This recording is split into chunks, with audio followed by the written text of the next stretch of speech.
Pyotr Stepanovich was much excited, but for some time past Kirillov had not been listening. He paced up and down the room, lost in thought again. "I am sorry for Shatov," he said, stopping before Pyotr Stepanovich again. "Why so? I am sorry, if that's all. And do you suppose—" "Hold your tongue, you scoundrel," roared Kirillov, making an alarming and unmistakable movement.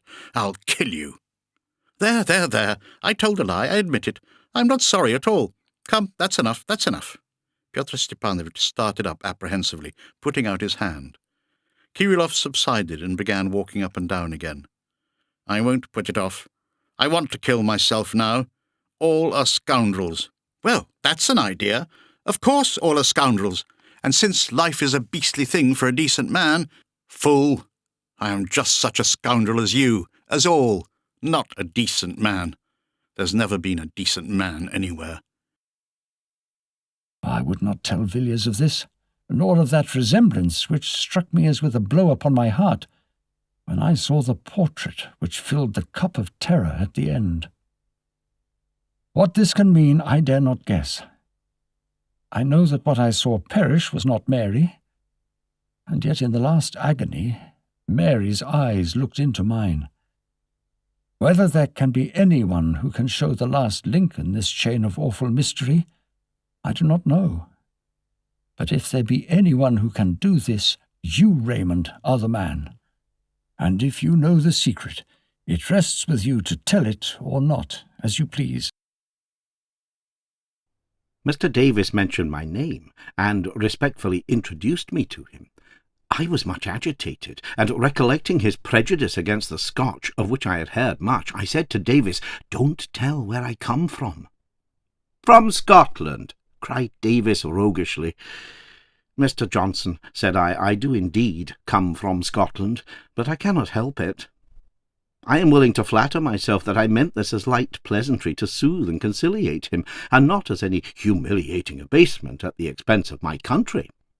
But, however that might be, this speech was somewhat unlucky, for with that quickness of wit for which he was so remarkable, he seized the expression "come from Scotland," which I used in the sense of being of that country, and as if I had said that I had come away from it or left it, retorted, "That, sir, I find is what a very great many of your countrymen cannot help." I was burning with ardent desires, and I would have satisfied them on the spot, if my adorable mistress had not calmed my impatience by these simple words. "Wait until after supper." I rang the bell. She shuddered. "Do not be anxious, dearest." And I showed her the secret of the sham window. "You will be able to tell your lover that no one saw you. He will appreciate your delicate attention, and that will prove to him that you are not a novice in the art of love.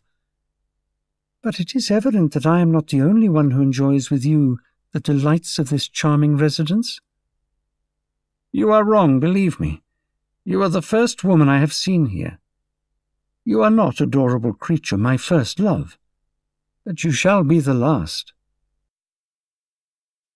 Letter 184. Miss Clarissa Harlowe to Miss Howe.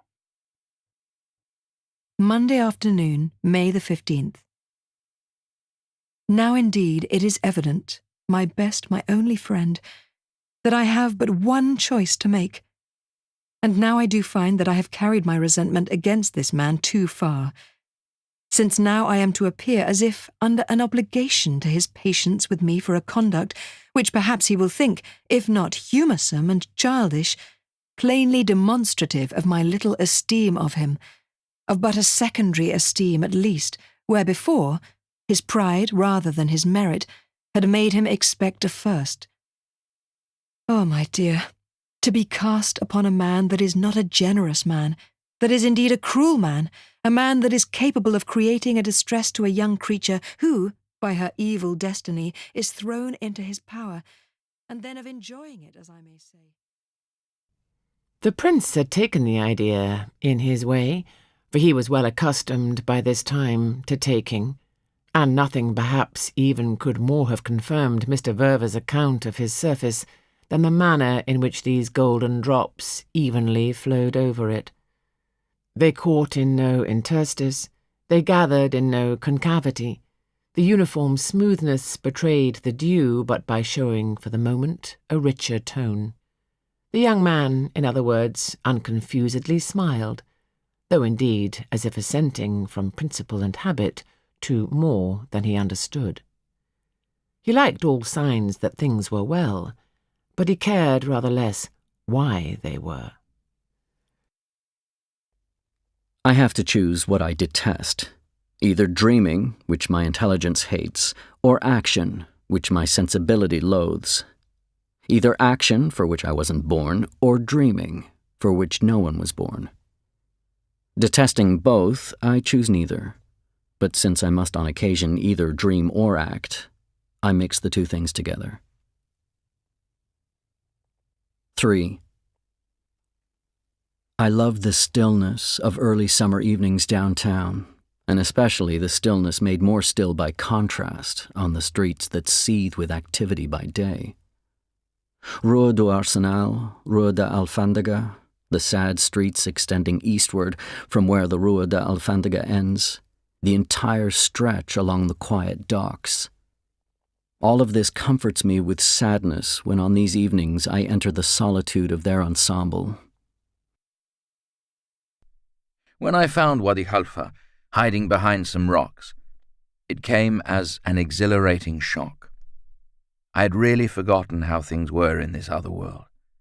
The Nile Hotel, the best in town, consisted of sheets of corrugated iron erected as partitions in the sand to make cubicles about 10 feet square with a tin roof. Inside each cubicle were 4 string beds with straw mattresses and a rough table in the middle. It only took a minute or two to realize that this was all I actually needed. In the middle of this warren of cubicles was a large mud brick basin, a water tap and buckets. I filled a bucket, took it to a small closet, and emptied it over myself. What could be more refreshing? And all this for $3 a night.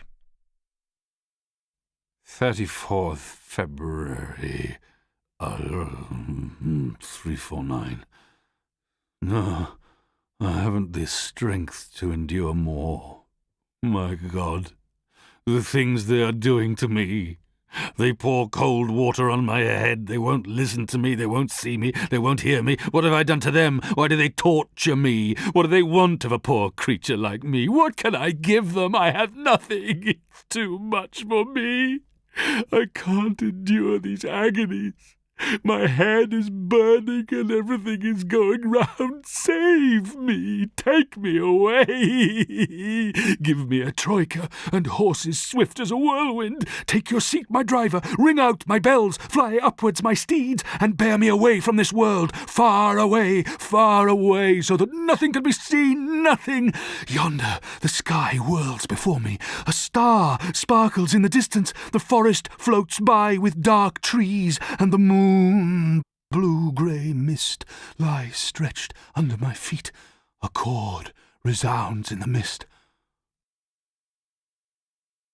She walks in beauty, like the night of cloudless climes and starry skies, and all that's best of dark and bright meet in her aspect and her eyes, thus mellowed to that tender light which heaven to gaudy day denies. One shade the more, one ray the less, had half impaired the nameless grace which waves in every raven tress, or softly lightens o'er her face, where thoughts serenely sweet express how pure, how dear their dwelling place. And on that cheek, and o'er that brow, so soft, so calm, yet eloquent, the smiles that win, the tints that glow, but tell of days in goodness spent, a mind at peace with all below, a heart whose love is innocent. After 7 years of unclouded happiness, Goriot lost his wife. It was very unfortunate for him. She was beginning to gain an ascendancy over him in other ways. Possibly she might have brought that barren soil under cultivation. She might have widened his ideas and given other directions to his thoughts. But when she was dead, the instinct of fatherhood developed in him till it almost became a mania. All the affection balked by death seemed to turn to his daughters, and he found full satisfaction for his heart in loving them. More or less brilliant proposals were made to him from time to time.